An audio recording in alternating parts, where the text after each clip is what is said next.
Good morning. You listen to FloorDaily.net, and I'm Kemp Harr. This morning, my guest is Dave Meberg, the CEO of Consolidated Flooring, a top 5 commercial flooring contractor, and also a member of the Starnet organization. Dave, how you doing? I'm doing well, Kemp. How are you today? I'm good. We're less than 2 weeks away from the Starnet Annual Meeting. I want to talk about that. Before we get to that, though, let's talk about your business. You're the CEO of an 83-year-old company that's headquartered in New York City, and that's the mothership. But you have big operations in Chicago. You added one in Detroit. You have an operation in Indianapolis, Fort Lauderdale, and San Antonio, Texas. I get that right? Yeah, you got them all right. Detroit being our newest addition for sure. So tell us, how's business? Business is great, Kemp. We've seen a rebound here in the New York City market for the first time since COVID. We were suffering from what I was referring to as a COVID hangover. But the corporate marketplace here, which is the primary driver, really took a little bit of a dip thanks to some large building development projects, primarily 270 Park, which is the headquarters of JP Morgan Chase. That has really just spurred the corporate office market to rebound. We're seeing the benefits of that right now. Our backlogs here in New York are now finally matching 2019 levels again. You know, with the addition of all our branch offices out there, we're running a record backlog right now and really optimistic about the balance of the year. That's good news. So you're saying that workplace has recovered in New York. It's giving you some activity. I know you always had these big projects. LaGuardia kept you busy for a couple of years. New York City, the biggest city in the United States with all these office buildings. And, you know, if you listen to Main Street media, they'd have you believe that we're teetering on the brink of total bankruptcy. But that's not the case in New York, huh?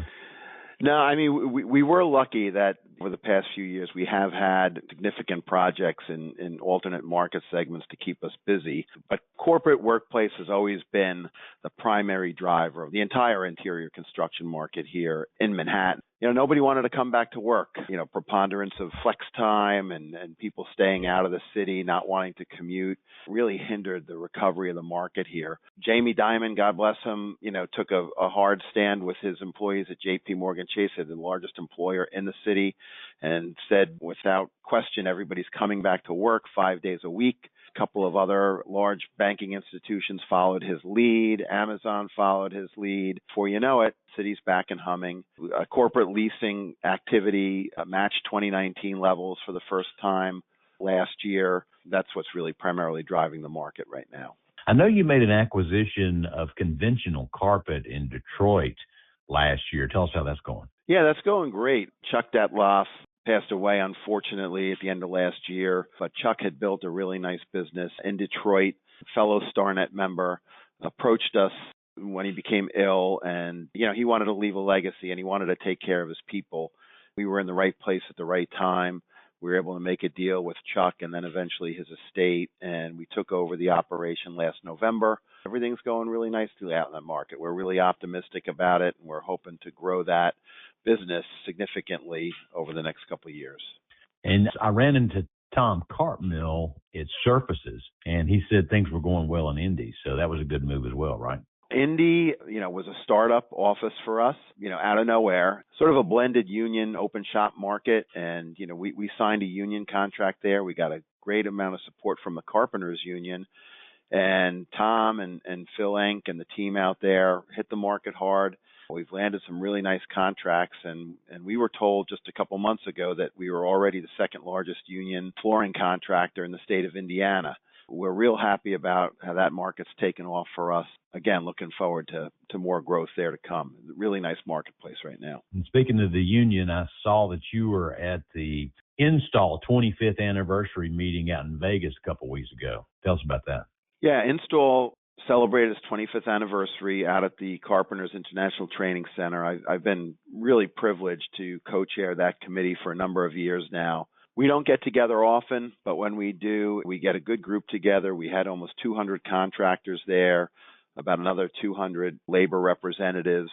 And we really make it a working conference. We try to find ways that we can work collaboratively together to grab more market share in the union marketplace. We take good hard looks at our training programs, which without a doubt are the most effective and professional in the flooring marketplace. I would say in the whole, carpentry marketplace, what the carpenters do. And I believe the number that was thrown out was over $300 million is the annual budget for training that they spend every year. And it shows in the training center and it shows in the quality of the workmanship that they put out. They don't have as much of a shortage out there on the union side as they do on the non-union side, do they? Well, that's becoming a little bit of a point of contention. I gave a little speech out there, and for my whole career, which spans about 40 years now, that was one thing that I never worried about. We could call the union hall and we could get the manpower. Lately, they're struggling too. There is just a shortage of skilled tradesmen out in the marketplace right now.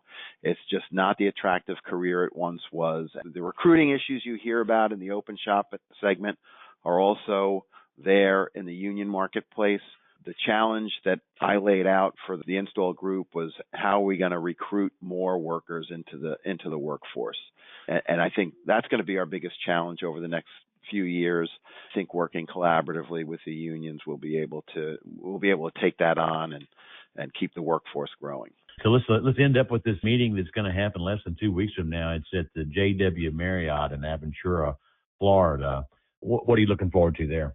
It's always great to get together with Starnet and see old friends that we've known for many, many years. The networking there is second to none, not only with our peers, but with, all the mill leadership that attends. I know the theme this year is the red zone, I guess focused on taking the ball across the goal line from inside the 20. It's always nice to get down to Florida. I think we've got some real good attendance coming in and optimistic about that. Looking forward to seeing everybody. Starnet's really upped its game this year with respect to training and development, doing a lot of things throughout the country. This conference is sort of the climax of all that. Looking forward to seeing new product, meeting old friends, and enjoying the companionship. What's your activity on Thursday? I usually don't partake in the activities. My preferred activity might be hanging around by the pool, but I try and make the most of my time when I'm out there. And if I'm not in a conference room or a meeting room, I'm typically out trying to meet new people, talk to manufacturers, vendors, or just grabbing some time by the pool. So that's my activity. So you're still a board member, and I think you've got on your last year of being on the board, right? I'm pretty sure I have one more year after this year. Yeah, I lost count.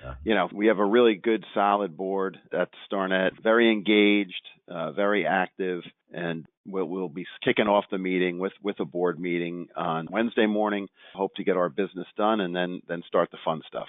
All right, Dave, well, it's good to talk to you. Thanks for spending time with our listeners. Look forward to seeing you in less than 2 weeks. Again, been talking to David Meberg, the CEO of Consolidated Flooring, and you've been listening to Kemp Harr and FloorDaily.net.